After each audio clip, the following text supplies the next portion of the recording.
আজি বিশ্বনাথ জিলাত আমি মহিলা কংগ্ৰেছৰ বৰ্ধিত কাৰ্যনিৰ্বাহক সভাত আমি আজি উপস্থিত হৈছোঁ। আজি এটা বিশেষ স্পৰ্শকাতৰ বিষয় লৈ পেলাই সংবাদমেল সম্বোধন কৰা হৈছে। আপোনালোকে জানে যে তেজপুৰ চেণ্ট্ৰেল ইউনিভাৰ্চিটি এটা ঐতিহাসিক ক্ষণত এই ইউনিভাৰ্চিটিখন ইয়াত স্থাপন কৰা হৈছিল। যদিও কেন্দ্ৰীয় বিশ্ববিদ্যালয়, এই বিশ্ববিদ্যালয়ত অসমৰ আশা সপোন আবেগ তাত জড়িত হৈ আছে। আজি 2 মাহ ধৰি তেজপুৰ কেন্দ্ৰীয় বিশ্ববিদ্যালয়খনৰ ছাত্ৰ সমাজে বা তাৰ যিসকল ফেকাল্টিজ আছে সকলোৱে আজি 2 মাহ ধৰি প্ৰতিবাদমুখৰ এটা পৰিৱেশত আছে। কিন্তু তাৰ ভাইচ চেঞ্চেলৰ শম্ভুনাথ সিং যিজন আছে তেখেতে সকলো কথাকে অংগুষ্ঠ দেখুৱাই মইমতাৰিৰে কেন্দ্ৰীয় বিশ্ববিদ্যালয়খনত এক একেবাৰে অসহনীয় পৰিৱেশ এটা তেওঁ তাত সৃষ্টি কৰিছে। যোৱা বিধানসভাত আমাৰ বিৰোধী দলৰ দলপতি দেৱব্ৰত শইকীয়া ডাঙৰীয়াই এই গোটেই বিষয়টো পুংখানুপুংখভাৱে উপস্থাপন কৰিবৰ বিষয় বিচৰা সময়ত মুখ্যমন্ত্ৰী মহোদয়ে গোটেই বিষয়টো আওকাণ কৰিলে। আপোনালোকে যদি চাই নেহৰু ইউনিভাৰ্চিটি, মণিপুৰ ইউনিভাৰ্চিটিত যেতিয়া উপাচাৰ্যৰ মইমতালিক লৈ এনেকুৱা অৰাজক অৱস্থা চলিছিলে, দুয়োখন ৰাজ্যৰ মুখ্যমন্ত্ৰীয়ে তদাৰক কৰি কেন্দ্ৰীয় চৰকাৰৰ শিক্ষা বিভাগৰ লগত কথা পাতি গোটেই বিষয়টো মীমাংসা কৰিছিল। অতি দুৰ্ভাগ্যজনক কথা যে অসমৰ মুখ্যমন্ত্ৰীয়ে তেজপুৰত থকা এই ঐতিহাসিক কেন্দ্ৰীয় বিশ্ববিদ্যালয়খনত আজি 2 মাহ ধৰি ভাইচ চেঞ্চেলৰজনে একেবাৰে মইমতালিৰে যিখিনি দুৰ্নীতি অনিয়ম কৰি তাত আছে, ছাত্ৰ সমাজ বা শিক্ষক সমাজৰ যিখিনি আজি তাত প্ৰতিবাদ চলিছে, মুখ্যমন্ত্ৰীয়ে একেবাৰে তাক দৃষ্টি দিয়া নাই। আমি এইটো দুৰ্ভাগ্যজনক কথা বুলি কৈছোঁ। আৰু তাৰ পৰিৱৰ্তে মুখ্যমন্ত্ৰীয়ে কিন্তু প্ৰেমজী বিশ্ববিদ্যালয় স্থাপন কৰাৰ ক্ষেত্ৰত বিধানসভাত প্ৰশ্ন আনিছে। আমি কৈছোঁ যে বিশ্ববিদ্যালয় হওক, আমাৰ কোনো আপত্তি নাই, কিন্তু আমাৰ এইখন বিশ্ববিদ্যালয়, যিখন বিশ্ববিদ্যালয় অসম আন্দোলনৰ অসম একৰ্ডৰ প্ৰেক্ষাপটত স্থাপন কৰা হৈছিলে, আজি 2 মাহ অৰাজকতা চলি আছে, তাত কিন্তু মুখ্যমন্ত্ৰীয়ে কোনো আগভাগ লোৱা নাই।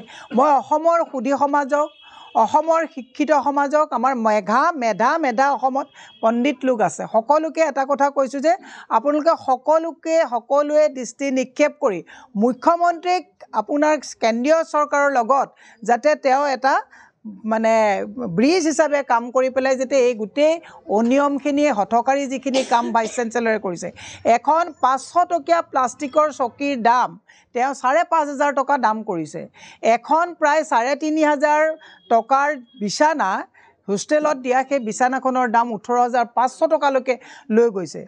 তাতোতকৈ ভয়ংকৰ কথা, তাত যিবিলাক কিতাপ পাঠ্যক্ৰমৰ যিবিলাক কথা আছে, তেওঁলোকে বহিৰাজ্যৰ কিছুমান ইয়াত যিটো চিলেবাছৰ প্ৰয়োজন আছে তেনেকুৱা কোনো কথা নাই।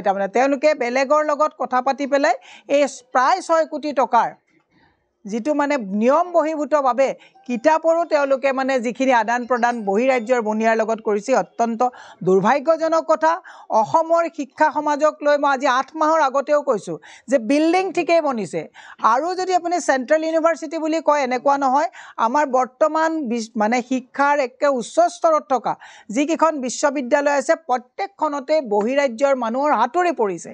বিশ্ববিদ্যালয়সমূহ এতিয়া বৰ্তমান ব্যৱসায়স্থলী হিচাপে ভাইচ চেঞ্চেলৰসকলে তাত ব্যৱহাৰ কৰিছে। আপোনালোকে দেখিছে গুৱাহাটী বিশ্ববিদ্যালয়টো মোহন ভগৱতৰ নিচিনা মানুহে গৈ পেলাই তাতো এটা হিন্দুত্ববাদী এটা পৰিৱেশৰ সৃষ্টি কৰিছে। আমি ৰাখিছোঁ যে আমাৰ ডিমাণ্ডটো হৈছে যে শৈক্ষিক যিবিলাক মন্দিৰ, ইয়াত কোনো ধৰণৰ ৰাজনীতি হ'ব নালাগে, ইয়াত কোনো ধৰ্মীয়কৰণ হ'ব নালাগে, ইয়াত কোনো ধৰণৰ যাতে ৰাজনৈতিক হাতুৰি পৰিব নালাগে। তাৰ কাৰণে আমি আহ্বান জনাই মুখ্যমন্ত্ৰীক, যিহেতুকে তেওঁ নিজেই কৈছে যে মই ভাৰতৰ শক্তিশালী মুখ্যমন্ত্ৰী, ভাৰতৰ শক্তিশালী মুখ্যমন্ত্ৰীয়ে কেন্দ্ৰীয় তেজপুৰ বিশ্ববিদ্যালয়ত চলি থকা শম্ভুনাথ সিঙৰ কোটাৰীত থকা যিসকলে লুণ্ঠন কৰিবৰ কাৰণে আমাৰ এই ঐতিহাসিক বিশ্ববিদ্যালয়খনত হাতুৰি কোবাইছে, মুখ্যমন্ত্ৰীয়ে হস্তক্ষেপ কৰি HRD মিনিষ্টাৰ চেণ্ট্ৰেলৰ লগত কথা পাতি অতি শীঘ্ৰে যাতে এই গোটেই কথাখিনি মীমাংসা কৰি তেজপুৰ বিশ্ববিদ্যালয়ৰ শৈক্ষিক পৰিৱেশ ঘূৰাই আনে।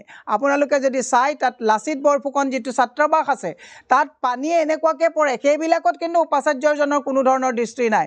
তেওঁ কেনেকৈ কিতাপ ক'ৰ পৰা আনিব, কেনেকৈ তেওঁ ফাৰ্নিচাৰ কাৰ পৰা ল'ব, তাত ফল চিলিং লগোৱাটোকে 2-3বাৰ লগাই কেনেকৈ পইচা ল'ব, এই গোটেই কথাবিলাক। তাতোতকৈও দুখৰ কথা, তাত থকা যিবিলাক ছিকিউৰিটিত নিয়োজিত যিবিলাক কৰ্মচাৰী আছে, তেওঁলোকৰ 27,000 টকা দৰমহাত 17,000কে দিয়ে তাৰো 10,000 টকাকৈ হৰলকি কৰাৰ কথা আমি শুনিবলৈ পাইছোঁ।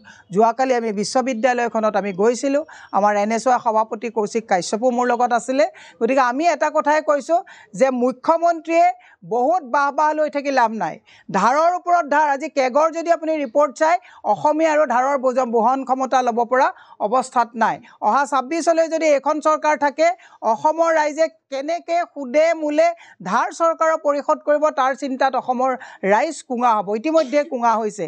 সেইকাৰণে মই মুখ্যমন্ত্ৰীক কৈছোঁ, হাল এৰি শিয়াল খেদাৰ পৰিৱৰ্তে শিক্ষা অনুষ্ঠান যাতে কোনো ধৰণৰ বহিৰাজ্যৰ বনিয়াই যাতে ইয়াত আহি শিক্ষা অনুষ্ঠানক যাতে বেপাৰৰ স্থল হিচাপে কৰি নলয়, তাৰ কাৰণে আমি টানি অনুৰোধ জনাইছোঁ যে আপুনি এইবিলাকত চকু দিয়ক আৰু বিধানসভাত যিবিলাক একেবাৰে মানে বজাৰ টাইপ পৰিৱেশ হৈছে তাৰ পৰিৱৰ্তে আইন প্ৰণেতাসকলে কেনেকৈ শিক্ষা, স্বাস্থ্য, ন্যায় এইবিলাকৰ ক্ষেত্ৰত গুৰুত্ব দিব তাৰ কাৰণে আমি আহ্বান জনাই আজি সংবাদমেলৰ জৰিয়তে মুখ্যমন্ত্ৰীক পুনৰবাৰ আহ্বান জনাইছোঁ যে মণিপুৰ আৰু মেঘালয়ত যেনেকৈ তাৰ মুখ্যমন্ত্ৰীসকলে নেহৰু ইউনিভাৰ্চিটিৰ উপাচাৰ্য স্বেচ্ছাচাৰিতাক তেওঁলোকে দমন কৰিছে, আপুনিও শক্তিশালী মুখ্যমন্ত্ৰী বুলি নিজেই কয়, আপুনিও যাতে শম্ভুনাথ সিঙৰ এই স্বেচ্ছাচাৰিতাক যাতে আপুনি কেন্দ্ৰীয় চৰকাৰৰ লগত কথা পাতি বন্ধ কৰে আৰু তেওঁক যাতে ইয়াৰ পৰা যিহেতুকে শৈক্ষিক পৰিৱেশটোৱে বিনষ্ট হৈছে, ইয়াৰ পৰা তেওঁক উপযুক্ত যাতে শাস্তি প্ৰদান কৰি মানে এটা চিন্তা কৰে, তাৰ কাৰণে মই মুখ্যমন্ত্ৰীক আহ্বান জনাইছোঁ।